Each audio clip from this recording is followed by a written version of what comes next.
Berlatar belakang, pada abad ke-19 terdapat seorang gadis berusia 14 tahun bernama Mei. Secara sukarela, ia menjadi istri ketiga dari seorang saudagar tanah yang sangat kaya raya yang bernama Tuan Hung. Tuan Hung sendiri sebelumnya sudah memiliki dua orang istri. Istri pertamanya bernama Nyonya Ha dan istri keduanya bernama Swan. Tuan Hung sudah memiliki anak dari kedua istrinya itu. Seorang remaja pria bernama Son hasil dari pernikahannya dengan Nyonya Ha. Dan dua orang anak perempuan bernama Lin dan juga Nan. Hasil dari kerja kerasnya bersama Swan istri keduanya. Dengan menaiki sebuah perahu, Mei menuju ke tempat keluarga Hung yang bertempat di sebuah pedesaan yang indah nan permai. Singkat cerita, berlangsunglah resepsi pernikahannya yang sangat mewah dengan berbagai hiburan tentang makanan yang sangat-sangat lezat. Setelah pesta pernikahan telah usai, tibalah waktu yang dinanti-nanti oleh Tuan Hung untuk cangkul-mencangkul ladang persawahan Mei yang masih sangat sempit. Tentu saja Tuan Hung sangat bersemangat, namun Mei terlihat sangat gugup, berhubung ini adalah pengalaman pertamanya. Di keesokan paginya, terlihat seorang pembantu senior bernama Bibi Lau yang sedang menjemur sprei dengan sedikit bercak noda di halaman rumah, yang menandakan jika gawang Mei masih suci dan dieksekusi dengan baik oleh Tuan Hung. Lalu pada saat makan malam, Nyonya Ha memberitahu Tuan Hung jika anak mereka si Son itu sudah cukup umur untuk melakukan pernikahan. Nyonya Ha berkata jika sudah saatnya mencarikan seorang calon istri untuknya, yang membuat Son sontak terkejut saat mendengar ucapan dari ibunya, termasuk juga Swan, ibu tirinya itu, yang begitu kaget mendengar ucapan tersebut. Di keesokan harinya, saat mengobrol dengan Mei, Bibi Lau memberitahu jika istri kedua Tuan Hung belum sah menjadi nyonya di keluarga besar ini, dikarenakan ia belum memberikan Tuan Hung keturunan seorang anak laki-laki. Sejak saat itu, Mei jadi terobsesi untuk bisa melahirkan seorang anak laki-laki. Ia pun berdoa siang dan malam agar bisa menjadi Nyonya Hung seutuhnya di sana. Pada malam harinya, Nyonya Ha dan Swan sharing pengalaman skidi-skidi papapnya dengan Tuan Hung kepada Mei, di mana Tuan Hung itu begitu suka genre hardcore saat di tempat tidur. Mei yang mendengar hal tersebut dari seniornya nampak terlihat tersipu malu.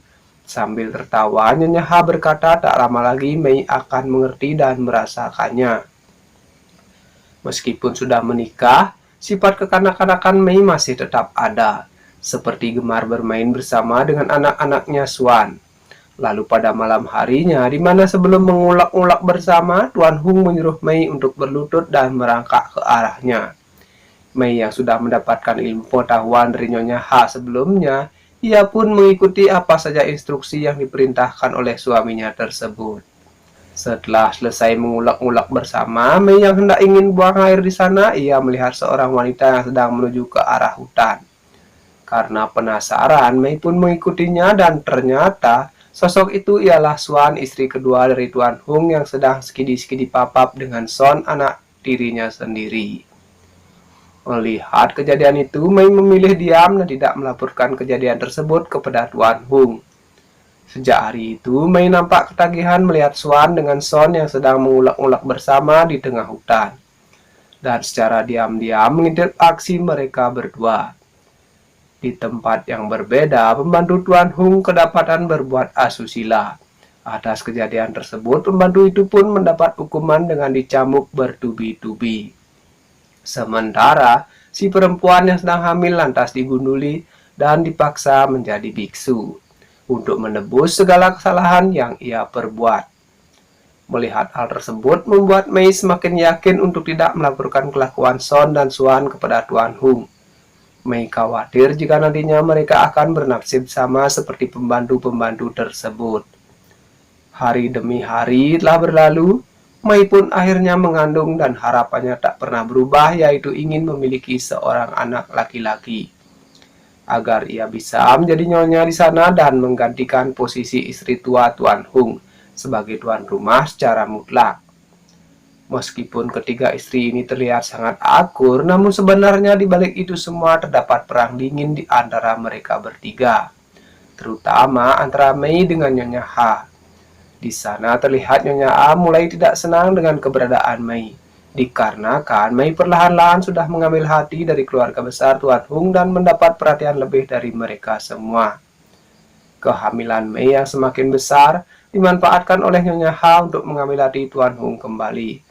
Dengan jam terbang skidi-skidi papapnya yang ia miliki dengan Nyonya H dengan mudah merebut kembali kasih sayang dan perhatian dari suaminya. Mei yang secara tidak sengaja melihat aksi mengulek-ulek mereka terlihat semakin khawatir yang membuat ia tak sabar untuk segera melahirkan dan bisa kembali melayani Tuan Hung. Mei semakin gelisah dikarenakan sudah lama gudang perabotannya tak tersentuh. Ditambah lagi, ia secara diam-diam sering menonton secara langsung duel sengit antara si Swan dengan Son, anak tirinya, di dalam hutan. Anehnya, Mei bukannya tertarik dengan Son, melainkan ia justru memiliki ketertarikan khusus dengan si Swan. Lantas, pada suatu malam Mei meminta untuk menginap di kamarnya Swan. Tanpa curiga, Swan pun mengizinkannya dan di malam itu Mei mulai beraksi dengan mengajak Swan untuk adu ladang persawahan. Namun duel itu ditolak mentah-mentah oleh si Swan. Akibat mendapat penolakan si Swan itu, Mei pun terlihat sangat-sangat bersedih. Beberapa hari kemudian terlihat Son memberontak dan menolak dinikahkan dengan gadis yang tidak ia cintai. Namun ia tak memiliki pilihan lain karena tradisi di sana harus menikah jika usia sudah 15 tahun. Lalu diam-diam Son mendatangi Swan dan menangis terisak-isak. Ia pun mengajak ibu tirinya itu untuk kawin lari. Tentu saja ajakan itu ditolak oleh Swan. Agar tak semakin runyam, secara terpaksa Swan memutuskan hubungannya dengan anak tirinya itu. Son yang tak terima lalu menanyakan perasaan Swan yang sebenarnya. Apakah ia benar-benar mencintainya atau tidak? Swan lalu menjawab jika ia lebih mencintai ayahnya.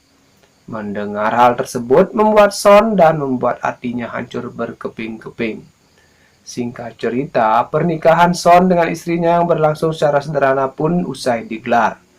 Saat istrinya sudah standby dan buka lapaknya untuk melaksanakan tugasnya, namun dikala itu Son yang masih sedih karena terngiang-ngiang kue donat ibu tirinya, ia pun menolak mentah-mentah istrinya, justru mengusirnya dari kamar. Lalu keesokan harinya, Tuan Hung mengantar istri Son kembali kepada keluarganya dan meminta maaf atas penolakan Son putranya tersebut. Di sana Tuan Hung berjanji akan mengembalikan mahar yang diberikan sebanyak 3 kali lipat dan membuat pengumuman publik agar gadis itu memiliki kesempatan untuk menikah kembali. Namun, ayah sang gadis menolak menerima kehadiran putrinya kembali, dikarenakan baginya itu adalah aib bagi keluarga besarnya. Mendengar hal tersebut, secara terpaksa Tuan Hung membawa gadis itu kembali ke rumahnya. Sementara di sisi lainnya, kelihatan Mei yang sudah ingin melahirkan dibantu oleh Bibi Lau dan Nyonya H. Dengan penuh perjuangan, Mei pun sukses melahirkan anak pertamanya. Namun, dia harus menerima kenyataan karena anak yang ia lahirkan ialah seorang anak perempuan. Jelas, itu tidak sesuai dengan harapan yang membuat Mei nampak kecewa dan bersedih. Lalu keesokan harinya, istri Son yang merasa hidupnya tak berarti lagi karena sudah dibuang oleh suami beserta keluarganya, memutuskan untuk mengakhiri hidupnya. Prosesi pemakaman istri Son pun berlangsung di mana jenazahnya dibawa ke sebuah gua sebagai ritual penghapusan dosa, agar keluarga mereka dijauhkan dari segala kesialan. Sementara itu, Mei nampak tak bisa menyembunyikan kekecewaannya. Karena telah gagal menjadi nyonya besar, ia pun nampak menangis karena kewalahan mengurus anaknya yang sangat rewel. Dan di akhir cerita, ia pun memberi racun kepada putrinya tersebut.